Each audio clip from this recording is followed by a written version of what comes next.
Hello, everyone, and welcome to Access Academy, brought to you by the American Printing House for the Blind. We are thrilled, we are happy and delighted that you are taking time out of your busy day to join us for First Steps of Literacy using the BrailleBuzz app. You are going to be in for a treat this next 90 minutes. We have several panelists that are on board. We've crafted some great content that we are excited to share with you today. And what we want to do is just have you come in, get comfortable. If you are listening for an opening code for ACVREP credit, the opening code for our session today is Braille Display. Braille Display. And I'm going to put that in to the chat box for you so that you can see it, Braille Display. And while you are coming in and getting comfortable, I want to launch for you our first poll. This helps us know who's with us today. We always are so interested to know the different faces and roles and locations of where you're coming from. So we want to know, what is your job title? Particularly, are you an early intervention teacher serving children that are birth through age 5? Orientation and mobility specialist, teacher of the visually impaired. Maybe you have that unique role in your local education agency of being an assistive technology specialist. Of course, we always welcome whenever we have college and university faculty that join us, or even students that are in programs. And of course, we love it, especially too, when we have parents. If you find that your particular role isn't listed on our drop down, place it into the chat, and it gives us an idea of who's here. And we know that you can actually check more than one of those roles, because maybe you're a teacher of the visually impaired that is serving that whole gamut, that whole, you serve from birth through age 21. So be sure to let us know. We also want to hear where you're from in the United States. We often get very excited when we know, especially when we're reaching people in the US territories that we have, or Canada, or other places. If your particular place is not listed, put it in the chat box for us too, so we know exactly where we might have missed putting you into one of our spots. And then lastly, we do want to know how you heard about us. So those, looks like our polling has stabilized for the most part. At this time, we have about 136 attendees, which is exciting. So I'm going to end the poll, and I'm going to share the results so that our presenters know who's in their audience, who they're speaking to. 67% is our teachers of the visually impaired. Love that we have a group of early intervention teachers with us. Orientation and mobility. Hurrah, we have reached a parent. We are so glad that you are here with us. Parent, paraprofessional, state administration. We really have such an amazing balance of professionals with us today. I'm going to go on down to where we are from. Well, we are tied for the Midwest and the Northeast. That is so awesome. Glad you are with us in Canada. Welcome to the conversation. We are glad that you're with us. Lastly, we are learning that predominantly most of us are hearing about our webinars for Access Academy through email from APH. So we're glad to know that that is still a success for getting that message out. But also social media makes an appearance, and maybe just talking, friends and colleagues talking to each other and passing it on. So we are so glad to know who is with us. I'm going to stop sharing the results and just make sure to say welcome. The chat box is alive. Lots of people coming in saying hello from different states, different programs. One housekeeping detail for you is that if you want to communicate with us, please change your chat box to all attendees and panelists. That helps so that everybody who's attending in the room knows who's here. If it's just sent to panelists, it just comes to us that are kind of behind the scenes. And sometimes you never know who you're going to reach out and who you're going to see out in that chat world. And you can see names that way. So make sure to change it to all panelists and attendees. So we are glad you're here. Paul, we would love to hear more about what we are doing for the next 90 minutes. Thank you very much, Amy. This is Access Academy. First steps of using the BrailleBuzz app. This is going to be fun. If you're familiar with the BrailleBuzz tool, we're not allowed to call it a toy, I've been told. But if you're familiar with it, you know how helpful it is, how much fun it is. And we're going to expand upon that today and talk about the new app that you may or may not have heard about. Our time today will start with our introductions and our objectives. We'll talk about the importance of technology and early literacy. We'll go through a high-level introduction to the BrailleBuzz app and BrailleBuzz. Demonstration of the BrailleBuzz app with gestures and the Chameleon 20. The significance of the BrailleBuzz app in developing Braille skills. And of course, we've got a lively group in the chat, so make sure you put your questions in there, and we'll try to get as many of them answered as we can. The BrailleBuzz app, it is free to download. It's available for iOS and Android, designed to work with the Chameleon, the Braille Trail limited edition, but it'll work with any Braille display. Doesn't matter which one it is, it'll work with any of them. And let's now talk about who our presenters are today. We have several. First, we have Donna McNear, independent educational consultant.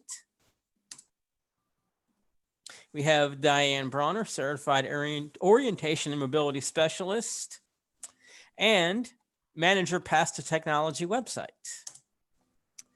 We have Joe Hodge, software quality assurance analyst for APH.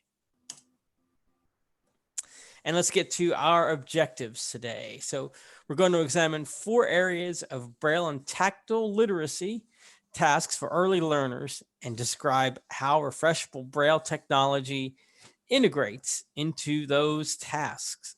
We'll review 3 learning modalities of the BrailleBuzz device that will also be available on the app. We'll sequence 4 steps of pairing the Chameleon 20 with the BrailleBuzz app, and we'll demonstrate iOS gestures used to navigate the BrailleBuzz app. And we will also identify Chameleon 20 key commands to navigate the BrailleBuzz app. So quite a bit that we're going to work on here today. So it is time to turn it over, and I believe Donna is going to be the first one to talk to us. Thank you, Paul. I'm going to share my screen and pull up my PowerPoint. And while you're doing that, Donna, just want to let everybody know in the chat, there's a link to the resources. That includes the PowerPoint presentations that you're going to see today and also a couple of handouts. So check out the chat box and you want to grab that link. Okay, thank you, Paul, for that introduction. And thank you, Amy, for arranging this webinar and facilitating it for us as presenters.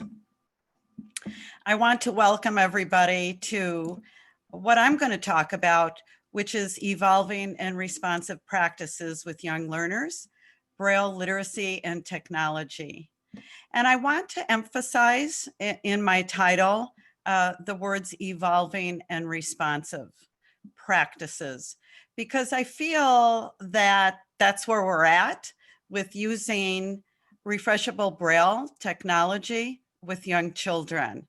And we're not starting from a research-based practice. And so it's about action research, what we find, what's working. And so from that perspective, as teachers, we're going to evolve and respond to how we're moving forward in this area and what we find out together.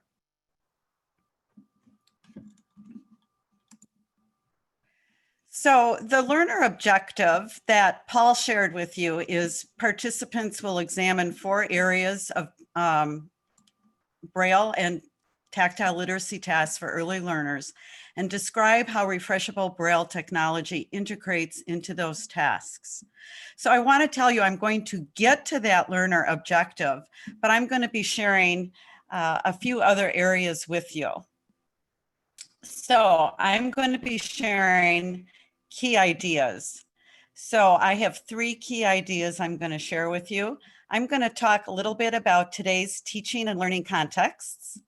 I'm going to talk about effective instruction, and that's where I'll get to the 4 areas of integrating Braille technology and instruction. And I'm going to talk just a bit about implementation supports. And I just want to explain my photo here is a student I've been supporting for many years. She started with low vision and being a dual reader and learning Braille while she still was using print literacy skills. And here you see her a few years down the road where she declined in her usable vision and is being educated as a blind student now. So she dropped the print literacy skills and is using her Braille skills, and refreshable Braille technology and multimedia technology has been really important to her in her journey. So I'm going to move to today's teaching and learning contexts. And here I have a photo of a dad with his son, and you'll see him in quite a few photos. His name is Ethan, and he's sitting on his dad's lap as a preschooler, looking at computer content and also using refreshable Braille. So I would like to begin. I am so excited. I call this the best of times because I really feel we are entering into a time where we're creating a more equitable future for Braille readers. And I sincerely believe that. I think right now there is more Braille technology for kids, and it's designed with children in mind. And we are having increased access to Braille tools for our children who are blind and visually impaired and are using Braille for literacy.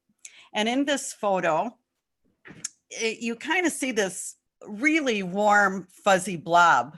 And it's a warm blanket. And if you look at the top of the blanket, you see these little fingers creeping out from under the blanket. And that's a Braille note taker that these little fingers are looking at the Braille. And this happens to be Ethan, and he's in his bedroom at home doing his reading minutes.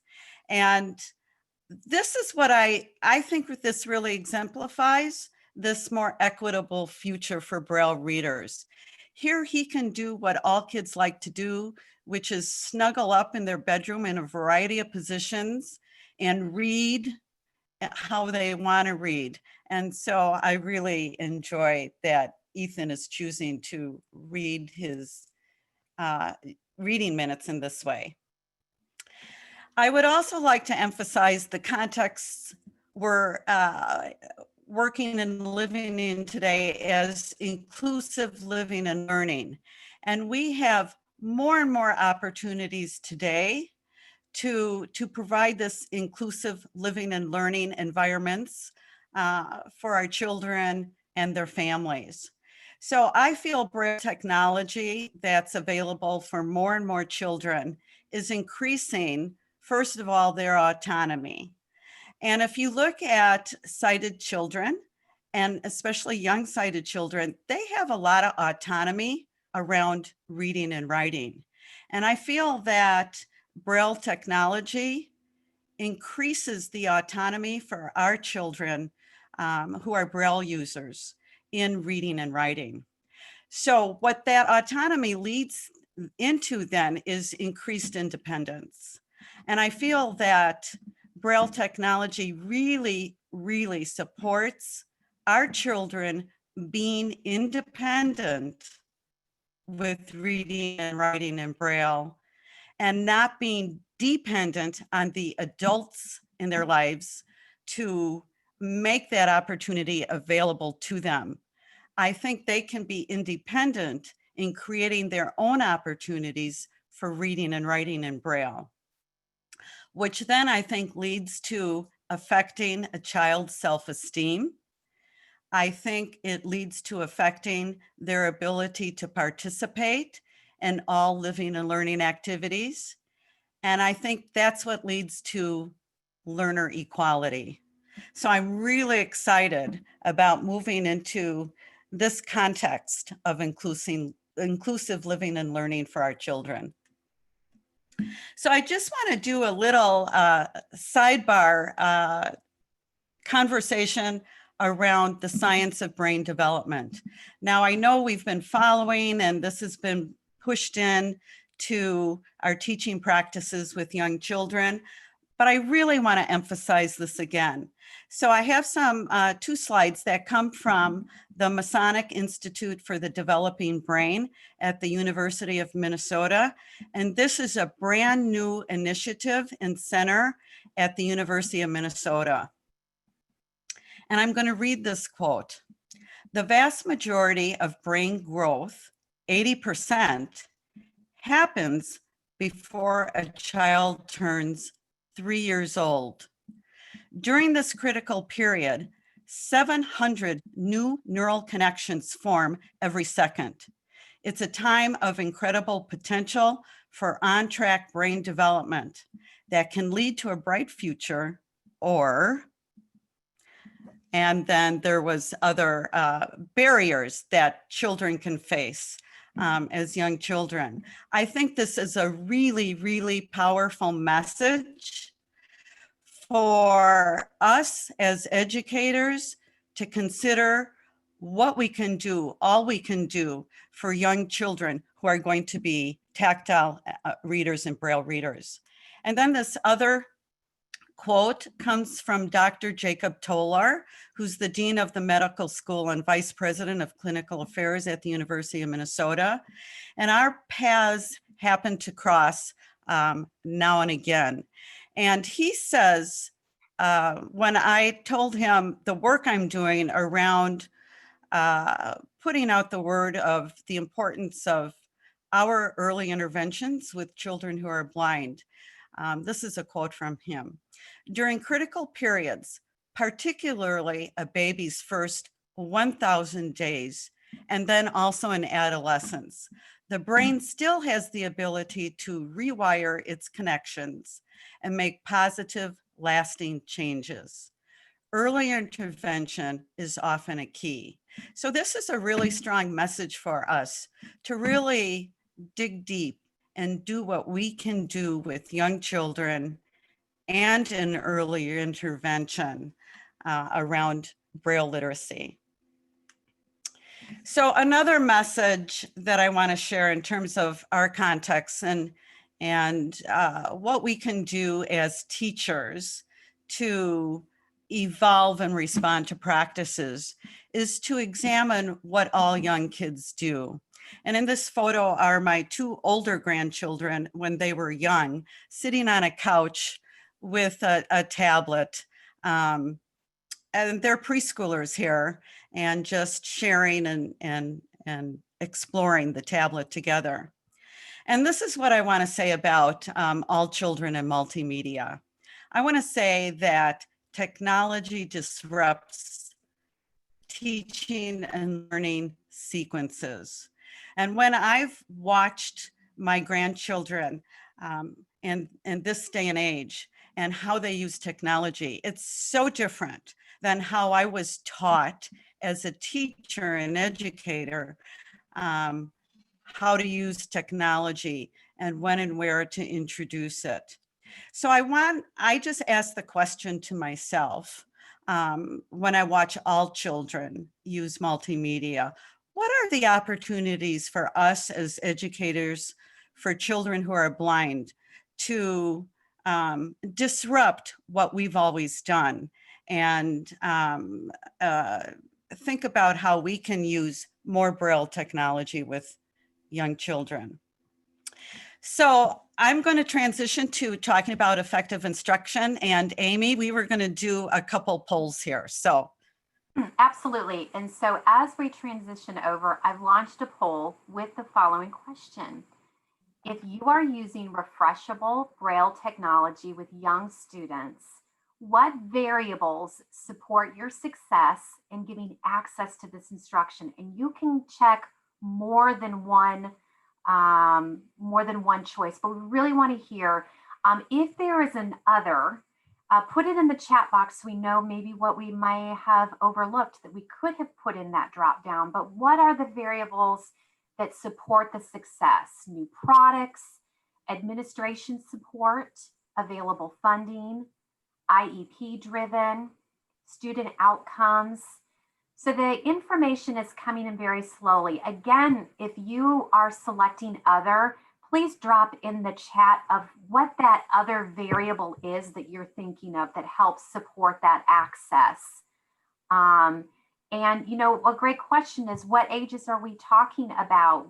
I think when we're talking about young students, we're thinking in the sense of birth through age 5, birth through that time that they get ready to launch into kindergarten are those parameters. So it looks like we have about 34% that have accessed the poll.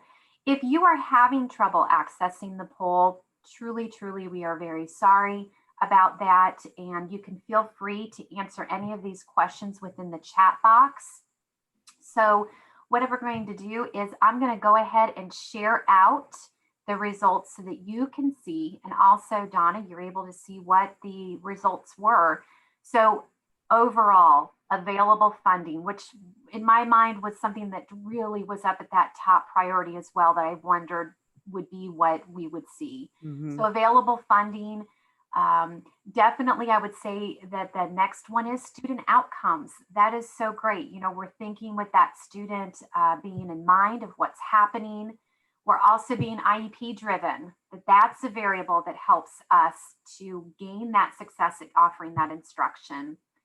But you know what, we got to be honest, administration support is a big deal. And one of the things that we are going to be talking about today, further in our discussion, is that rationale of being able to get technology into the hands of very, very young children, which is something that maybe we don't think about as much.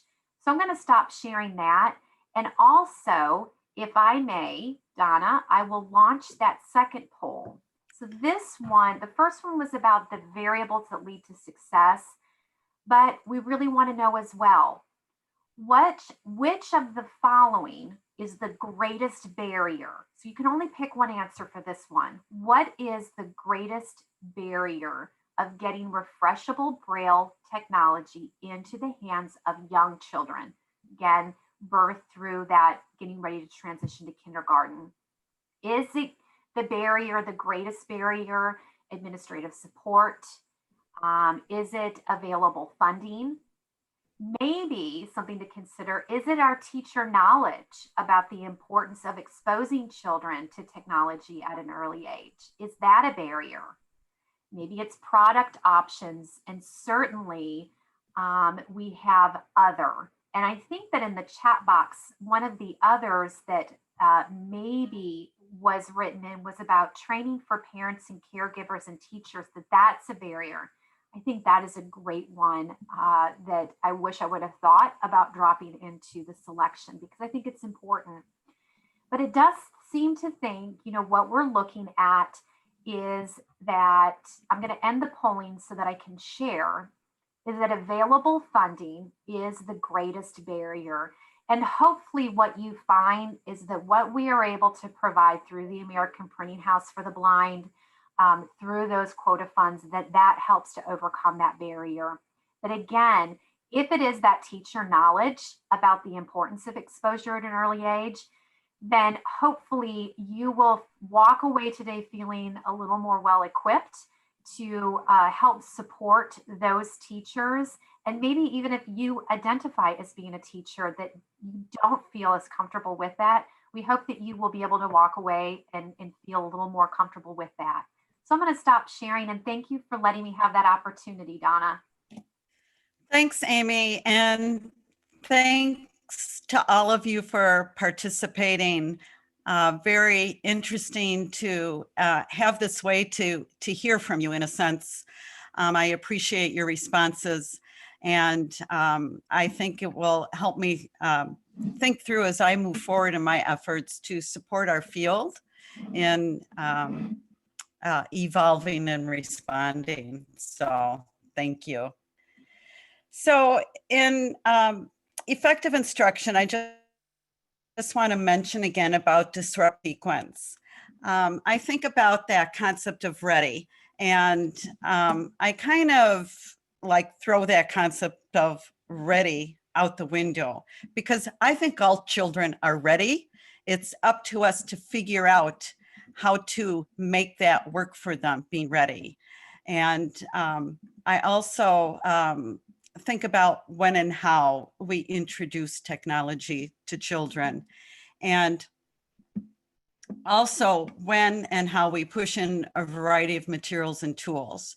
And so I'm going to be talking about that, but I just realized I forgot to explain this photo on the previous slide. And I really want to, because I love this photo, because for me, it really emphasizes effective instruction with young children.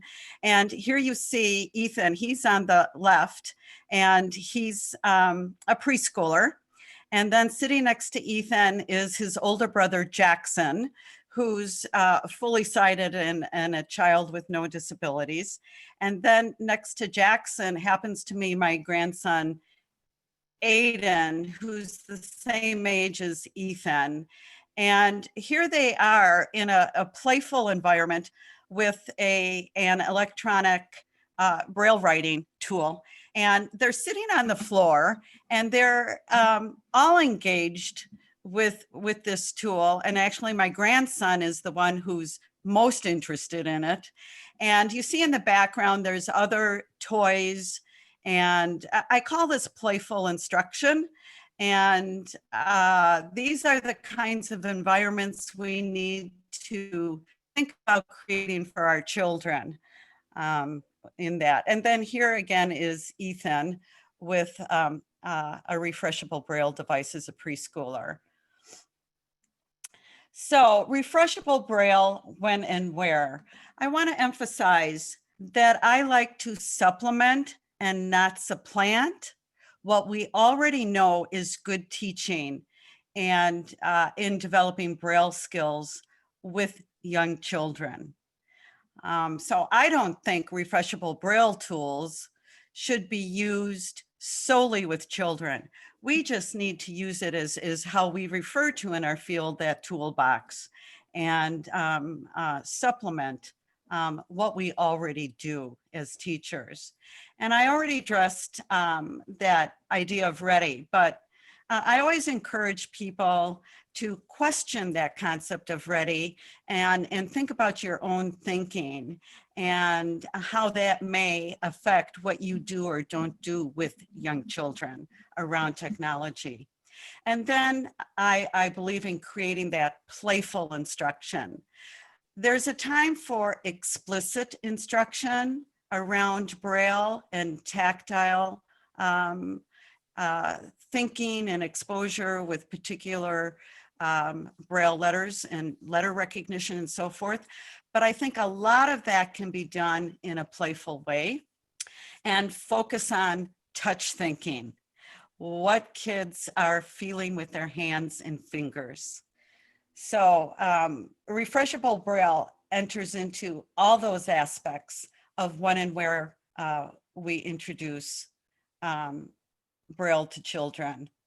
So what I've done through the years is help our colleagues sort through instruction. You know, there's so much to think about when we're evaluating students and what they can know and do, and thinking about IEP development and where are we going to focus our instruction and goals and objectives in Braille literacy skills for young children. So I've created, through the years, what I call a list of Braille literacy tasks. and it's called Integrating Braille Tactile Literacy Tasks with Technology, Tools, and Materials to help us think through and sort through what it is we should be doing with children at different ages. And it's about what students should know and do around Braille literacy skills. And I just have another photo here of Ethan as a preschooler, and he's got an input device that his dad had found for him, and he's got it with a phone, and he's accessing content on the internet. So this is an example of using multimedia. So in those Braille tasks, I call them Braille literacy tasks. And what I'm going to share with you today is the early childhood emergent literacy tasks. So I have them divided into 4 areas for us to think about as we sort through what are we going to focus on and teach children. So I call 1 area learning tasks, 2nd daily living activities, 3 accessing content tasks and activities. And so when I think about accessing content, that's like content we can access through other devices, content on the internet, or content in books, and then also STEM tasks and activities. And there is a handout of this that you can access that Amy referred to at the beginning of this webinar. So I'm going to quickly share what some of these items are so that you just get a sense of what I'm talking about. So in learning tasks, I have displays and interest in Braille with a variety of Braille materials, including books, cards, games, and refreshable Braille. So I'm starting to integrate that we as teachers need to be integrating Braille technology into our teaching. So develops tactile tracking skills. So think about how we do left to right, not so much top to bottom with refreshable Braille, but how refreshable Braille devices encourage that left to right tracking. And then another is experiments with Braille writing by making dots, scribbling, and writing on a variety of Braille tools, including electronic refreshable Braille. So then an example of including refreshable Braille in daily living activities is using Braille and Braille tools, including refreshable Braille during a variety of play activities. And I kind of tried to demonstrate that through that one photo of the young children playing together. I think our Braille tools need to be on the floors, on kitchen tables, on kitchen counters, where the family is spending time. And then a big one for me is including Braille technology tools in pretend play. That's if you watch all kids, how they develop knowledge and skills and include literacy activities in their play, they do it around pretend play. So I think it's important to include our Braille tools in pretend play. And then imitates adult reading and writing activities using Braille and Braille tools. If we watch all kids and how they engage when they're little with reading and writing, they're imitating what adults do.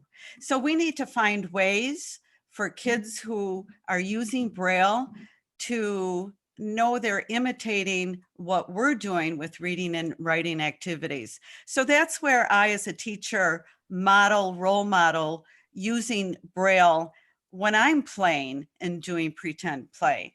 So those are some ideas there. And then accessing content, tasks, and activities. I just want you to think about these skills that kids can be doing. So plays on a QWERTY keyboard, encouraging commonly used keys such as enter, backspace, arrows. So now there is a tool that has a QWERTY keyboard and refreshable Braille. So think about how we can engage kids with a QWERTY keyboard, and then also push in Braille. I mean, this is a very new opportunity for us. And then plays on a touch screen, encouraging commonly used motions. Well, we can, with the new tools such as the Chameleon, pair a touch screen with Braille and do both. And then explores approved early childhood websites and apps. We can do that with Refreshable Braille now, and then read and listen to electronic books on Refreshable Braille tools. And then 4, when we think about STEM tasks and activities. So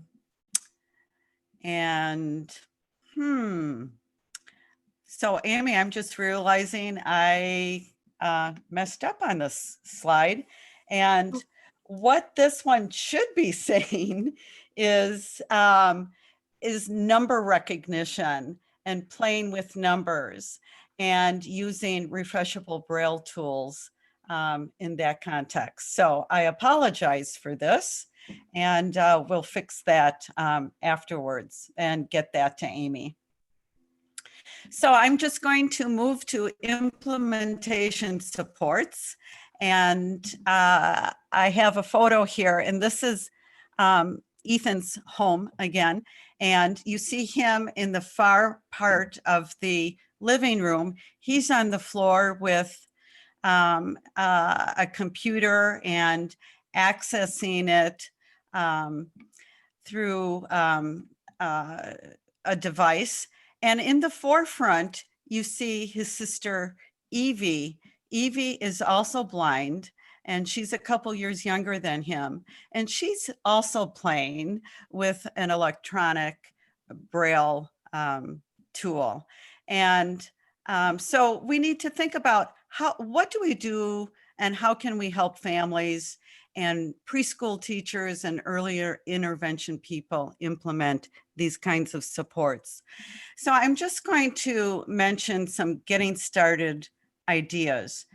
So I always encourage people to think small steps, just get started, bring the tools, put them on the floor and play, demonstrate and play, and let it evolve. And I use all environments. So use daycare, use the child's home, use the preschool settings children might be in schools. And then I emphasize keep tools accessible to kids. We don't put them away in a closet or put them on a shelf. Keep them available so kids can have that independence and autonomy and going and finding the tools and playing with them. So through that way, we can provide many opportunities for emergent literacy activities with Braille tools, and then collaborate and find that time to train parents and early intervention teachers and so forth, and create fun. So I just want to leave you with the notion of long view. Jim Sullivan or Sully likes to talk to me about creating lifelong Braille learners. And so when we think about all kids, in the photo on the left side of the screen are my younger grandchildren. They're twins. That's Lily and Max.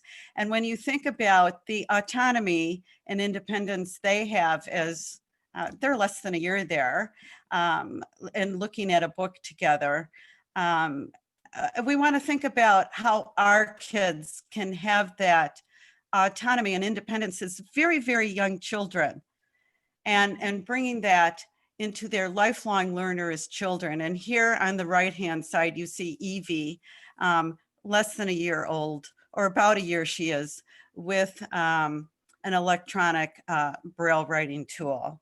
So I want to say thank you for listening and joining in to thinking about evolving and responsive practices with young learners and around Braille literacy and technology. So, Amy, thank you. Oh, thank you, Donna. Thank you for all of that foundational rationale. It really just feeds into, and I hope what everybody is seeing is just how each step of this webinar is going to be building.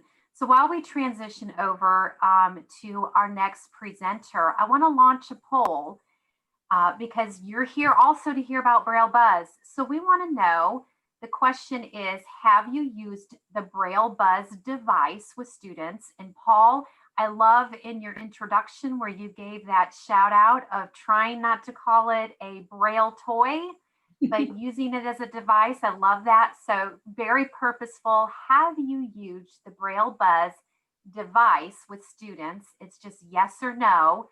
We have about 89, 90 people that are reporting, but it's still coming in. What we are kind of neck to neck somewhat. And I think what I'll do for the sake of time is I will end that polling. If you are not able to access the poll, drop in the chat for us with a yes or no. Have you used the BrailleBuzz device with students? And what we are finding here today is that the majority of our attendees today haven't had a chance yet to use this device with students. So 62% said no, and 38% said that they had used it. What we hope is that we are going to spark your just attention to thinking about it and your interest in wanting to snag one of these devices, especially after getting to hear Diane share with us more about the BrailleBuzz.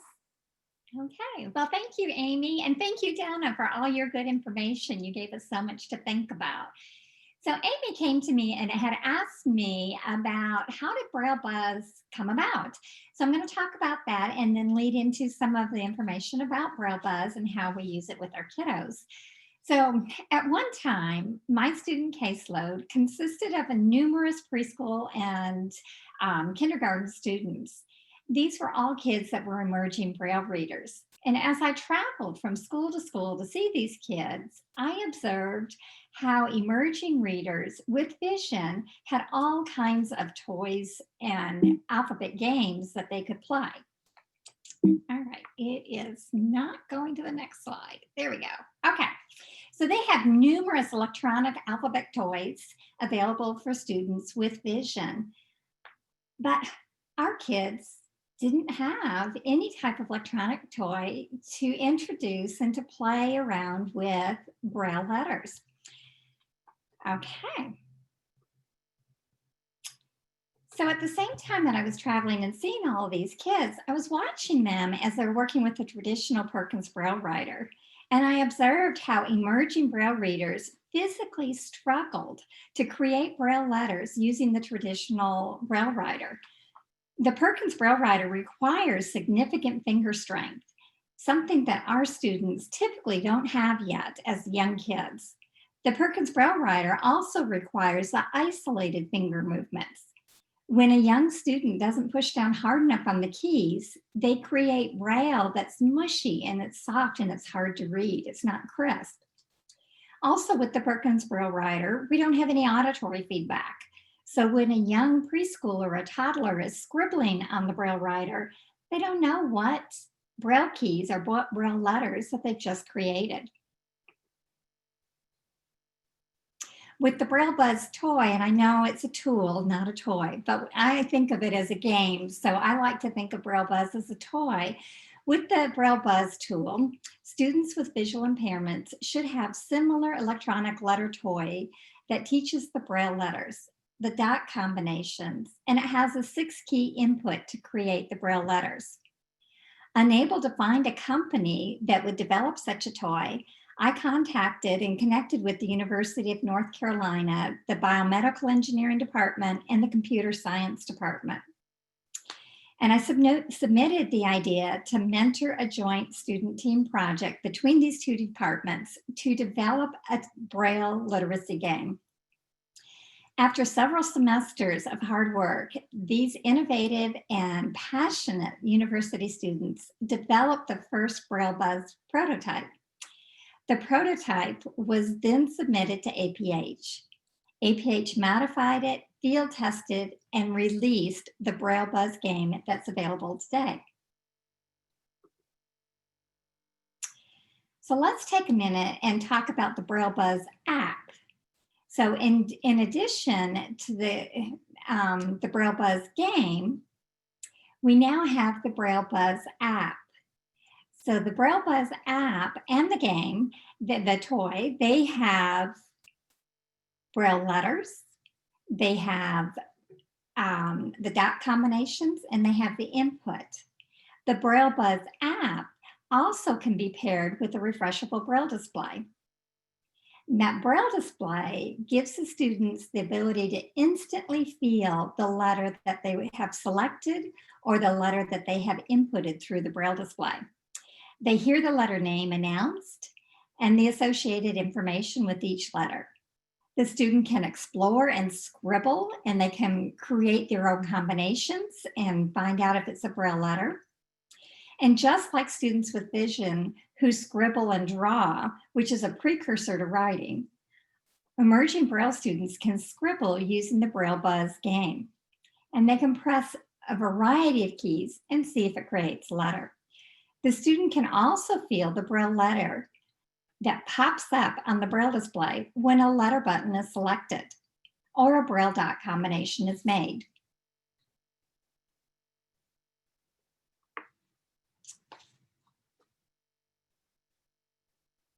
Another game option is to mute the screen reader speech, and the educator or the family member can randomly select a Braille button in the app, and the student can feel and identify the Braille letter which pops up. So on the screen here is the Chameleon Braille display, and there's fingers of a little 3-year-old that's touching the Chameleon Braille display, and that is playing with the BrailleBuzz game. So the Chameleon is sitting on the table beside the student. The student is at home during this COVID-19. Okay.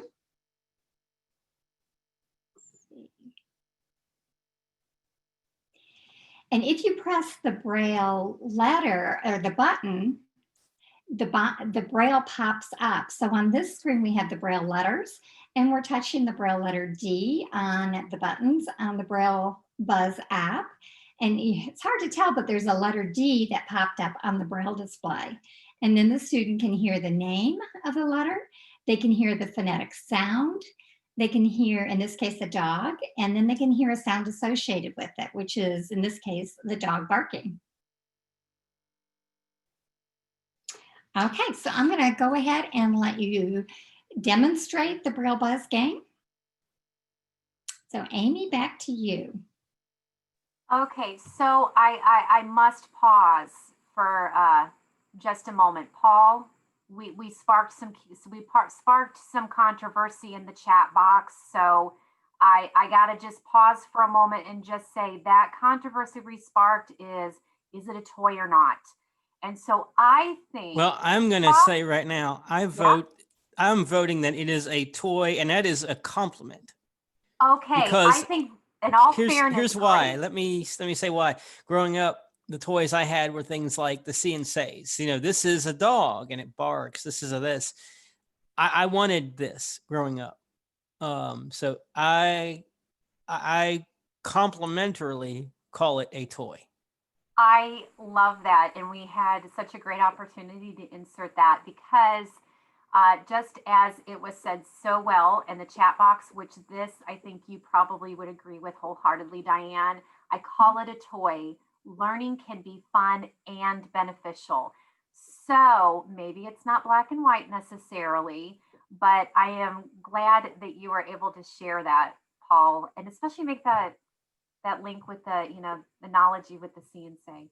So yes, we are getting ready to transition over in a moment now to a demonstration. But just before we get there, want to take a moment. The question of, let's say, the question is the app used with actual BrailleBuzz device or with an output display? So I'm so excited. We're going to share that with you, and you're going to see that it is actually the BrailleBuzz app is separate and working from the device that we had talked about. But before we get to that point, what I would like to do while you get set up behind the scenes, Joe, we would like to know more about your opinion about what you know. So I'm going to launch another poll, and this one, another yes or no. Are you currently using refreshable Braille technology device with children under the age of 5 years old? So this is anonymous. There is no shame in answering. We just want full transparency and honesty. Let's see where we are at. What more work do we need to do in the field in order to get the word out? So are you currently using it with children that are between the ages of birth through age 5? And I'm just going to be really quick about it and share. And we have 88 participants. So 92% of you said no, at this time you're not, while we did have 8 people in our audience who said yes. So perhaps you might find that you will walk away from this today being inspired and thinking about things maybe a little bit differently and those advantages. So we are glad to know what you are thinking. And Joe, are you ready to launch? I am, Amy. Good morning, everybody. This is really exciting for me to show. I'm going to go ahead and give me 1 second here to get the app pulled up. I'm going to share my screen. All right, let's see. Sharing screen, there we go. And there we go, okay. So about a decade ago, going to this idea that Paul was talking about with wanting things that were cool. About a decade ago, my life changed, I would say, when I was in college, when the iPhone became available with VoiceOver to us. So the first iPhone did not launch with VoiceOver. And there was a lot of talk in the community about how are we going to use a touchscreen? Well, that all got worked out, and it's just been an amazing ride. Things that I just couldn't fathom doing is going to be available from kids when they're 4 years old or later. So I think it's really neat. So I wanted to kind of start off there, but so what we got here is that we got the BrailleBuzz app. So I'm going to go ahead and touch my screen. Teams. And can you guys hear new items. VoiceOver? I just want to make sure that's coming Double through. tap to open. We certainly can hear the voiceover. Great. Okay. So I'm gonna go BrailleBuzz and find BrailleBuzz. So there we go. Double tap to open. BrailleBuzz text field. So I was playing with it a little earlier before starting here. But what I wanted to show here, I'm not using a Braille display at this moment. So Diane alluded to this earlier in her presentation, where you can just use this with VoiceOver, and you can kind of learn some VoiceOver navigations, commands, as well as learning just the boundaries of the touchscreen. So this is on, by the way, it's worth mentioning, this app is available on the iPhone, iPad, and Android. So what's neat about this is if you look at it on an iPhone, so I'm actually currently using an iPhone, when you move to an iPad, you're going to actually feel the screen become bigger, and you're going to feel the spacing change. So those are really good techniques for kids. So if I'm going to put my finger down here just about on a button, letter, Q. So I'm on Q, and I'm going to slide my finger to the right. W, E, R, T. So as I'm moving, you're hearing the alphabet, and you're also hearing the phonetic T speech. So I'm going to tap, makes the sound t, as in tambourine. And you hear it's a tambourine, because that's what, so basically when I double tap on a letter, it chooses that. You can also flick. So if you want to teach them, you can go item by item. I'm going to go ahead and do that now. I'm going to just flick to the right. Phonics, dimmed, button, R, I'm up here. R. I'm going to get back down to the letter. Makes the sound. Phonics, letter, about, button. I'm going to just flick through the screen here. Q. So now I'm back to the letters. Quebec, W. I have, so what iOS has is they have two ways you can enter text with VoiceOver. So you can either touch a letter and lift. That's the way I do it. Or you can double tap on a letter. So if the default way is the double tap on a letter, so you wouldn't experience the issue I just had if you're just starting out. So I'm going to keep flicking through the letters here. E, R, T, So as you can tell, I'm going in a row. Tango, So this really kind of helps learn the layout of the screen. So I know by just playing with this app a little earlier that I can go to phonics mode. So this, phonics, dimmed, button, so I'm in phonics mode now. It says dimmed. So I just touched in the middle of the screen and I'm going to drag my finger down. letter, button, So now I'm on letter mode. If I double tap this, letter, Letter dimmed, mode. Let's make letters. it says dim because now it's actually selected. So you know that you can't choose it again. So now I'm going to touch a letter G, and I'm going to lift. golf, G, G. Dots. 1, 2, 4, 5. So now you hear how to actually do the G if you had a Braille display, or how you would form the G with Braille. So of course, dots 1, 2, 4, 5. And you can then of course go back through, you can flick through the alphabet here. phonics, letter, about, Q, W, E, R, T, Y, And Yankee, I'm just going to go ahead and do a Y just to kind of about, but, T, Y, Y, just show that one more time. Dots. 1, 3, 4, 5, 6. So that's how you make the Braille Y. So that's a little bit about if you don't have a Braille display, but you have an iPhone, iPad, or Android device, you could actually you can give this to your child and they can play with this and they can learn about Braille. So they can sort of learn how to do the dots, or if they just want to hear the phonetic sounds, they can do that as well. So it's really a fun game. I'm going to go ahead and close out here. Braille, Now, what Feedback. we're going to do, I'm going to stop sharing my screen, and Sully's going to step in here.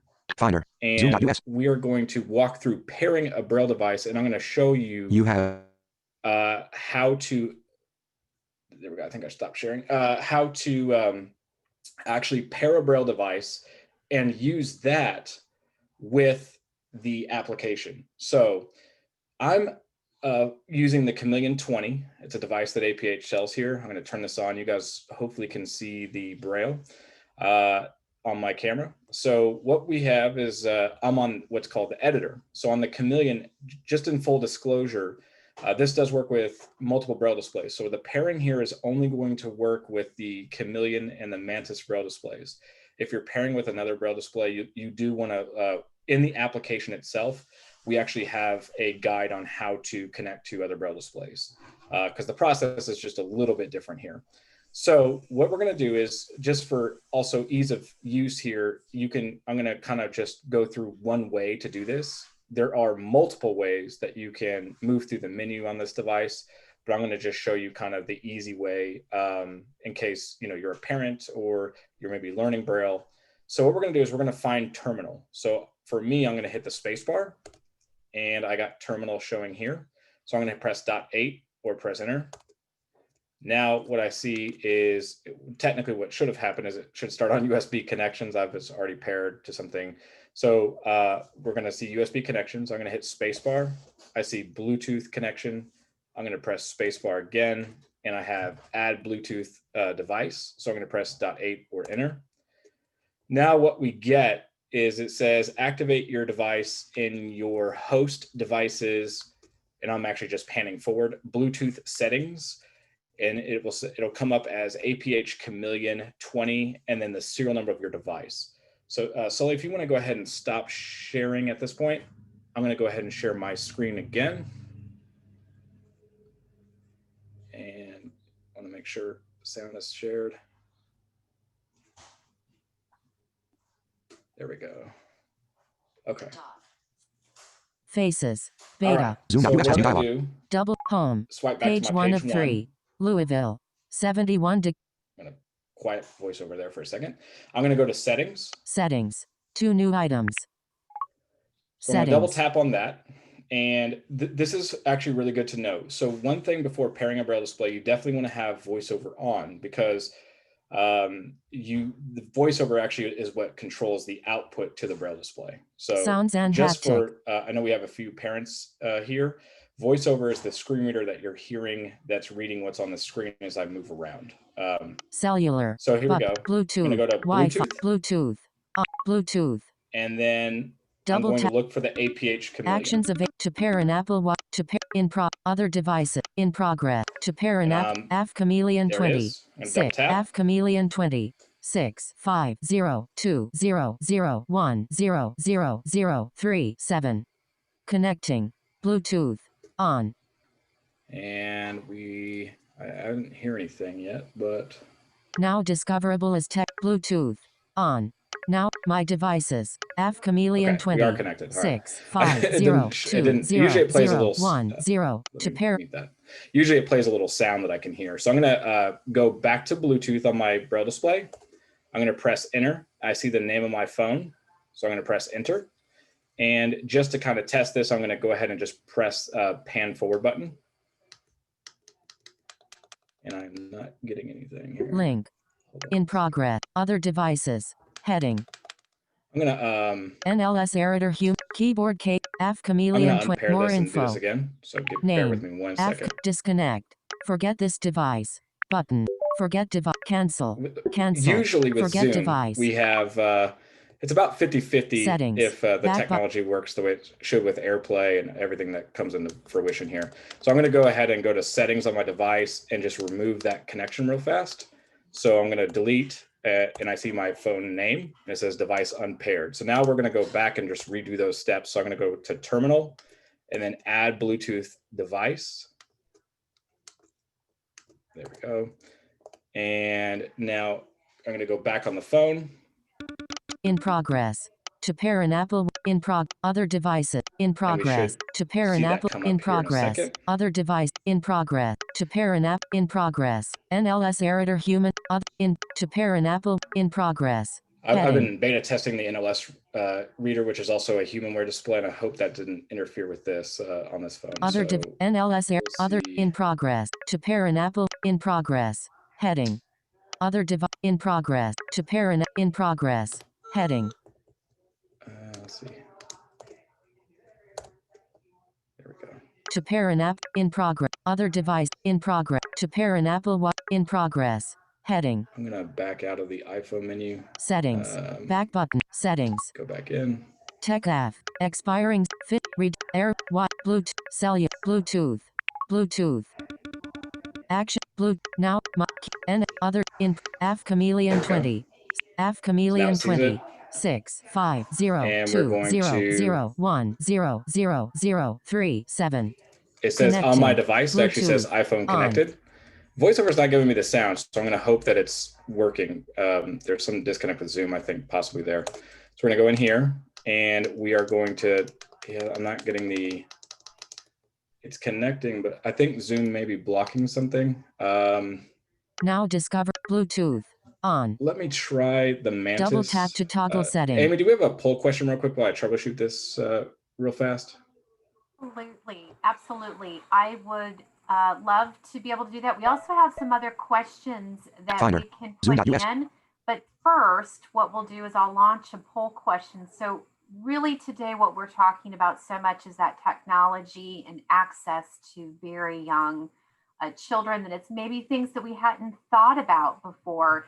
And when we also think about access to the expanded core curriculum and the amount of time that it takes for us to embed those skills and offer those skills to our children, it just keeps coming back to mind. Earlier and earlier is needed. So what we would love to know is this question here, just out of curiosity, no judgment. Are students with visual impairment who live in your location entering kindergarten with independent, age-appropriate skills? It is yes, no, unsure. And maybe your thought as you answer that question might be, well, I'm not really sure what those age-appropriate skills are. What would that be? So I want to go back to a handout, two different things. I want to go to a handout that Donna had talked about in her presentation. And I'm putting in the chat again a link to a bundle of resources that includes the handout that Donna was talking about. It also includes a handout of information that Jim and Joe shared about those steps for pairing the app with, getting that Braille display device. But I also want to share this.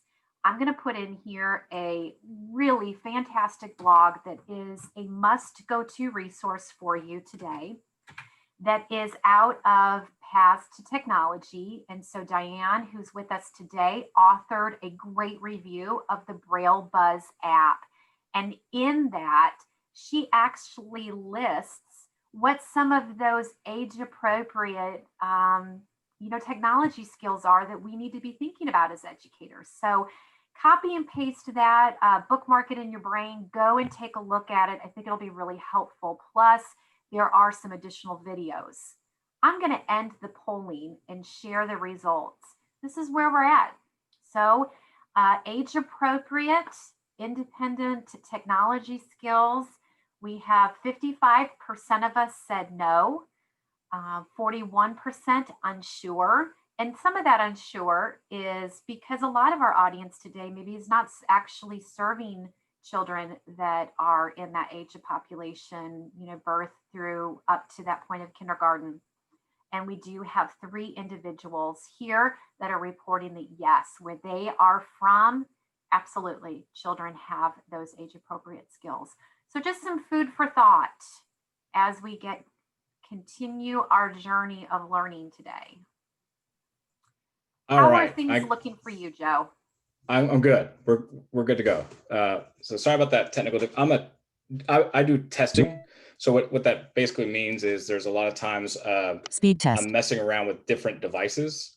Page 2 of 3. Sports folder. 7 apps. It doesn't surprise me that there was an issue. But so anyway, we got everything repaired. So what you have now is I'm actually paired to the Chameleon in the same way I laid out there. So what you see on my Braille display right now says sports folder. So it's basically displaying what's on the left-hand side of my screen. Screen curtain on. Actually, screen just wanted to make curtain sure the off. screen curtain wasn't on. Okay. Signal. So quick now, and easy east. what I'm going to Headphones. do Quick. Page 2 is of 3. I'm going to Quick head. Voice. Braille. Radio. BrailleBuzz. open the BrailleBuzz app. Phonics BrailleBuzz. mode. Text field. Let's learn Is editing. letter sounds. Insertion So point at start. now, Use the rotor to access I misspelled. want to show you what Diane was talking about with this mute. So you can literally mute the speech here. Speech off. So now on my Braille display that you can see as I move down the list, so I see C, D, and I'm flicking on the actual, it's actually basically moving the iPhone focus to these honeycomb letters on the screen. So as I move E, F, so you could literally mute the screen, touch a letter, and then ask the child, say, what is this letter? And they could read that in Braille. I wanted to highlight that because I thought that was actually a really cool idea. You also can do Speech and on. learn chorded commands here. So these are kind of basic commands that most Braille displays use. So for example, I'm on the letter F right now. You can do what's called 1, 2, 3 chord to jump to the top of the screen. Text field. So Is now editing. I'm at the text Insertion screen. point at start. So now Use the rotor to access misspelled words. VoiceOver is going to say something. So now if I type the letter H, and it's going to purposely mess up here because I want to show you guys one other thing that we haven't talked about. So I'm going to go ahead and do H. I think this is probably going to mess up, but we'll see. H. Depends on my settings. So I typed H, and it will either translate to something or E. Yep. E makes the sound eh, as in elephant. So what happened there? I typed H. Well, the contraction for H is actually have. So one thing that you want to make sure is I actually switched Home. iPhones Partly cloudy day large. during that Image. break because I would Actions have to available. reset the other one and I just didn't have time for that. So this is my personal iPhone, which basically means I have contractions on. So if I go to settings, phone, FaceTime, 3, T, app, shopping, social and news folder, Amazon Alex, MLB, I'm just games arrowing folder, down. Ulysses, page 1 of 3, doc, Amazon, social and shopping folder, speed test, day 1, app store, settings. and we go to accessibility. Settings. Chameleon twin. Bose I'm QC actually- earbuds. No, Bluetooth, Joseph so I'm gonna Hodge. go back. There we go. Notification. Sounds and general. Control center. Display and bright. Home screen. Accessibility. And I go to button. Braille, Accessibility voiceover features. Vision. Heading. first. Voiceover. On. Button. Voiceover. And Voiceover. then we go to Braille. Speaking rate. Speaking rate. Speech. Braille. Voiceover. Braille. You see Chameleon it, 20. it says Aff Output. Chameleon. 8 dot. Shows Button. me connected there. So I'm gonna actually go to Braille. Heading. Braille screen input. Contract. Braille tables. one. 1. Status cells. Button. Equations use Nemeth code. Input. input. So Contracted. we're gonna do input. Button. We're gonna- Uncontracted we're 6 actually gonna dot Braille. change that. You can either Uncontracted go 8 dot Braille. 8 dot Selected. or Contracted 6 Braille. dot uncontracted, just as long as it's not contracted. Uncontracted 8 But we're dot gonna go Braille. 8 dot Selected. just Uncontracted because. 8 dot I'm gonna Braille. hit B chord to go back. Input. 8 dot. Button. Output. 8 And dot. then Button. output, we're at 8 dot. Braille. So we're good. Heading. So now I'm gonna hit the H chord. Set. And I'm gonna Hardly actually app bring switcher. up my app switcher. Settings. Active. by Braille doing buzz. H chord twice Active. on the Braille display. Braille. Letter. Braille And now we're buzz. back. Text So field. now Is editing. B. after Insertion that long point at time, end. so we're gonna actually Swipe up or type down a to B. select a custom act. B. B makes the sound B, as in bell. and now it's doing it correctly. So I wanted to point that out, and I'm glad actually that that sort of technical glitch happened, because you guys got to see, you may have ran into that if you're working with older students and you didn't have the contractions turned off per se, because iOS actually drives that. It's not something that's on the Braille display itself. So I just wanted to kind of point that out. So let's say we wanted to get down and go to, I think we're in phonics one, but let's say we want to go to letter mode. I can hit 4, 5, 6 with space. About. Button. And you hear that little beep, that actually turns on what's called quick nav. So you want to make sure you hear a lower tone when we choose something here. So I'm going to pan back one. Letter. Button. And I'm going to go ahead and select that. Letter. Letter mode. Let's make letters. And now I'm going to go ahead and hit 1, 2, 3 chord to go to the top. Text field. Is editing. B. And I'm back. Insertion point at end. And I'm back in the Swipe edit up or down box. to select Now a custom action. I can Then double tap still, to activate. with the Braille Use the rotor display- to access misspelled words. There we go. So the phone's a little bit away from me. I can't make it be quiet. So I'm going to hit the panning button to the right. Phonics. Button. Letter. About. About. Button. So I'm at letter. the bottom of the dim, screen. So I'm going to button. hit left. Phonics. Z. And now I'm back on the Zulu. letters. So you can feel the letters. And if I were to just go ahead and press on a letter here, I'm going to go ahead and I'm going to jump to the top with 1, Text 2, 3. field. Is editing. B. Insertion point at And end. I'm going to go ahead and just type. Use the rotor to I'll do an access L. misspelled words. L. L. Dots. 1, 2, 3. And L actually replaces that letter. So now in the box, I have an L with a blinking cursor. So as you can tell, the student can actually, with the Braille display, they can sort of learn how a screen's laid out without the Braille display even. But with the Braille display, you can also do some of that, see how the screen's laid out. And I can also, this display here has panning buttons. Some of them have joysticks, some of them don't have anything. You can use .4 chord and .1 chord to move by element as well. So A. I'll do that now. Alpha. B. So I'm hitting .4 chord. Bravo. And I'm going to hit .1 chord. A. And we go back. Alpha. So that's a little bit about BrailleBuzz and the app. Again, it's available for free on Android and iOS. You have That is great. Thank you for walking us through those steps, Joe. Also, being a role model and showing us how we problem solve and troubleshoot when things arise. So thank you for sharing that. Is there anything else that you needed to add, or are we ready to move on? Unless there's any questions, we can go ahead and move on.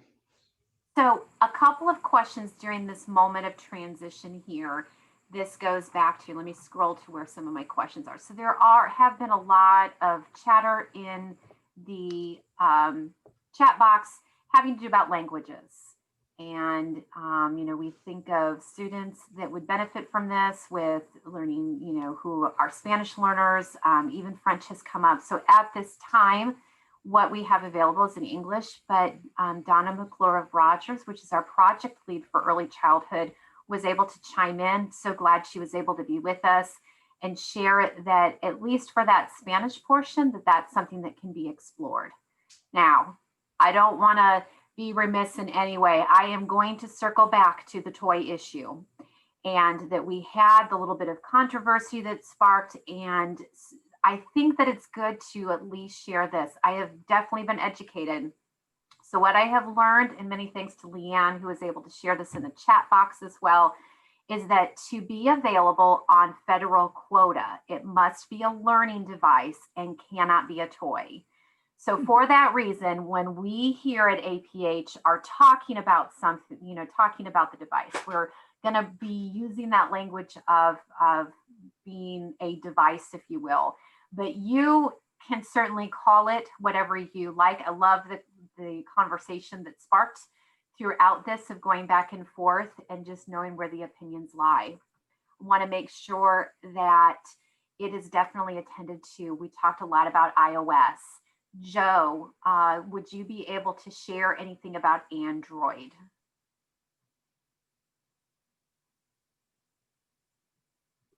Yes.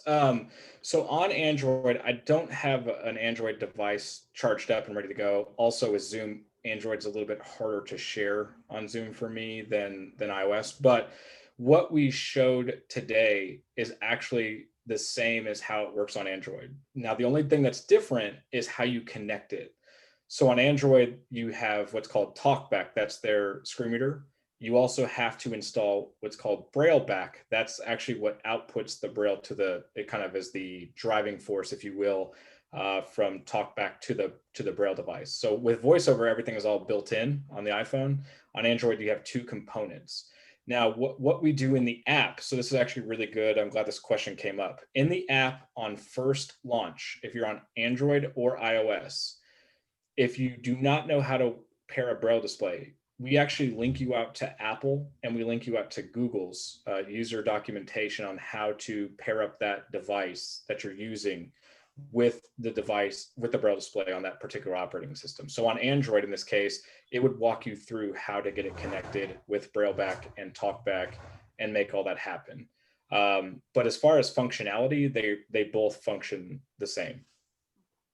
Great, thank you. One of the things that I want to mention is that there was a great question. Are there any videos out there of children using the device?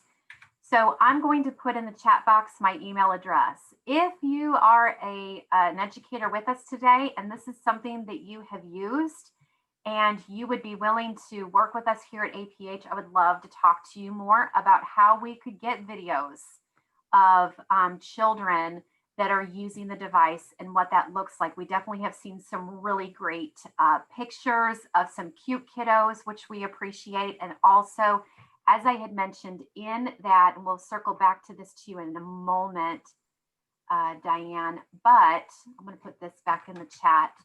There are some other very helpful little short videos that Diane made that are in the blog that we've mentioned that kind of step through it. But if you are willing to talk with me more, I would love to hear and be able to include any video footage of children using this and being able to have that be a part of our new learning management system, the APH Hive. So Diane, we would love to hear more from you as we close things up today. Okay, well, let's take a minute and look at some of the benefits of using BrailleBuzz. So first of all, I want to talk just a minute about the benefits of using a refreshable Braille display with young students. So when you're writing on a refreshable Braille display, when you're inputting, it's a very light touch. So it's easier than using the Perkins Braille Writer. The reading, when you're reading the Braille on the Braille cells on a Braille display, they're very crisp and they're consistently the same. So the Braille is easier for those young fingers to distinguish the individual dots than it can be on paper Braille that may be a little bit mushier if it's older Braille or if it's been sitting for a while, or if it's Braille that the kids are Brailing and they're not pressing down hard enough on the keys to get those really good dots on paper Braille. The auditory part of it, there's instant feedback. You heard some of the rooster making the sound. The kids just giggle and laugh when they hear the different sounds that come out of the BrailleBuzz game. So having that instant feedback with the refreshable Braille display, when you type in a letter, you hear the letter name and you hear the dot combinations, or you hear the phonetics and that fun sound. So there's a lot of motivation with educational apps. And I want to throw in another thing when we were talking about the fact, is this a tool or a toy? When I talk with app developers, educational app developers, they're always talking about gamification apps. So they're educational apps that have been gamified to make them fun. So you're learning, just like this, you're learning letters or phonetics with BrailleBuzz, but it's been gamified to make it into something fun for the kids. So it's a combination of a tool and a game. All right, so the other benefit of a refreshable Braille display that I am seeing again and again in the classroom is the general education teacher is taking ownership of teaching the language arts when a student is using a refreshable Braille display paired with a tablet to where the teacher can see the print as well as the Braille. So I'm seeing a lot more interaction because it does not require to have things translated into Braille for the student or translated back into print for the teacher, the gen ed teacher, to do. The other thing that I see is that the classroom teacher and the parent can participate and take ownership of teaching. So I really, really like that, especially with remote instruction right now, that we can get the student up and running, maybe through a Zoom meeting or a training with the parent, and the parent can then just take over that time at home with the Braille display and an app such as BrailleBuzz. So there's some benefits of using a refreshable Braille display. It is all about tools in the toolbox. I'm not saying to get rid of paper Braille, it's having both. It's not one or the other. Okay, so here there's a picture of a little 2.5-year-old sitting in a little rocking chair at home, and he's holding a tablet. So how does BrailleBuzz impact learning? It's an emerging game. First of all, there's two main ways that BrailleBuzz impacts the student learning. BrailleBuzz is an exciting emerging Braille game that introduces and provides opportunities for a student to learn about reading and writing Braille letters along with the phonetic sounds. The second impact is the technology skills. So BrailleBuzz impacts the student learning by exposing a young student to technology and teaching simple tech skills. Remember, students with vision are entering kindergarten independent with technology. We need apps and opportunities for our students that are visually impaired to enter kindergarten with technology skills as well. Okay, so here on this screen, there is a picture of another little guy, and he's sitting there with, this is the old APH18 refreshable Braille display. He's sitting at a table at home, and he's scribbling. He's just randomly pressing dots or keys to make Braille letters. So BrailleBuzz tech skills. BrailleBuzz tech skills include learning basic gestures such as swipe right, left, drag, double tap, and split tap. Advanced students might use the navigation commands that Joe showed us about jumping to the first element on the screen, which with the Braille display is 1, 2, 3 space, or to the last element on the screen, which is 4, 5, 6 space. So you're learning all kinds of technology.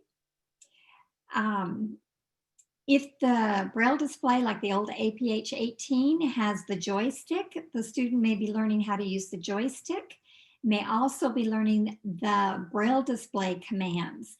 So you can use gestures or the Braille display commands or the joystick to navigate and interact with BrailleBuzz. And again, as Amy mentioned earlier, the Passive Technology blog post on BrailleBuzz has quick little videos on how to use BrailleBuzz with gestures, how to use it with the joystick, and how to use it with refreshable Braille display commands. And those apps or those videos are from a teacher standpoint. How are you going to teach this to your student? So take a look at those videos when you have time. All right, other things that they're going to learn too is learning the spatial relationships between items on the screen, which is a really important tech skill that also goes into math and O&M skills. Being able to drag in a straight line. On the BrailleBuzz app, we have the 2 lines. If you're in portrait or landscape mode, it changes a little bit. If you're in landscape mode, there's 2 lines of the Braille letters going from A to Z.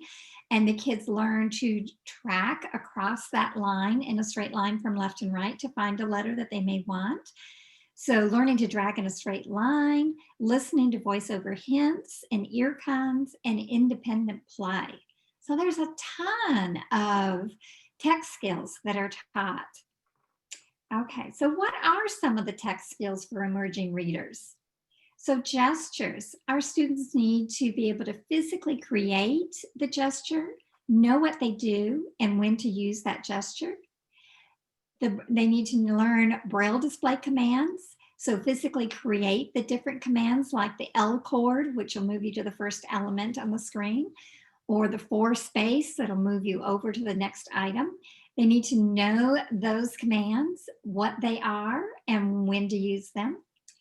And it's really important that our kids learn to drag and explore the screen in order to learn those spatial concepts.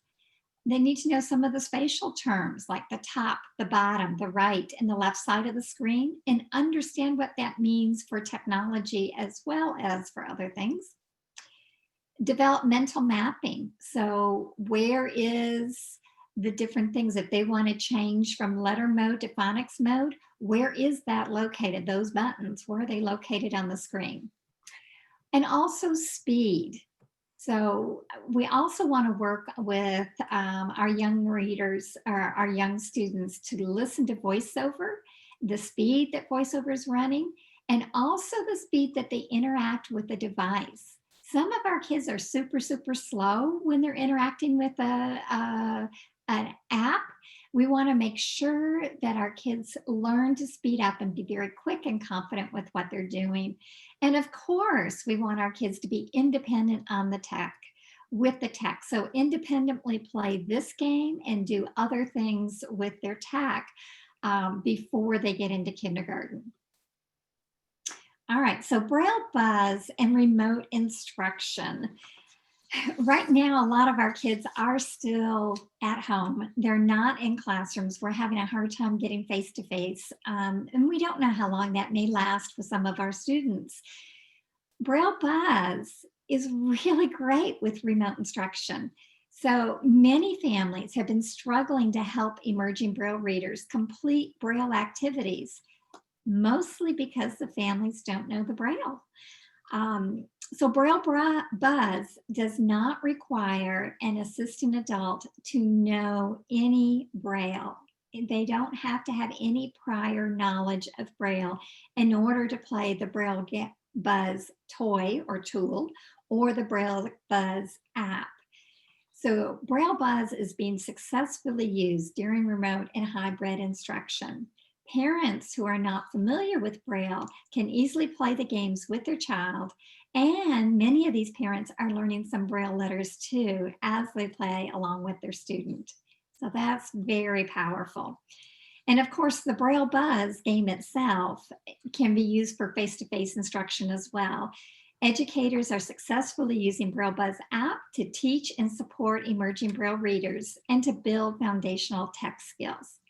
So if I had to sum it up, I would have to say that BrailleBuzz is an interactive, engaging app that introduces Braille letters, phonics, and teaching the tech skills to young students with visual impairments. These students are learning foundational skills while having a ton of fun. So Amy, back to you for questions and answers.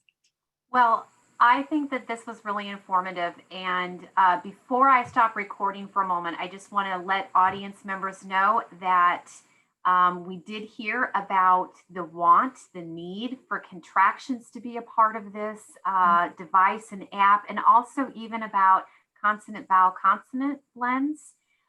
Also a great suggestion in the chat box about wouldn't it be great if there was a central distribution place for old Braille displays that weren't being utilized to go to for educators to go in and get for things like this.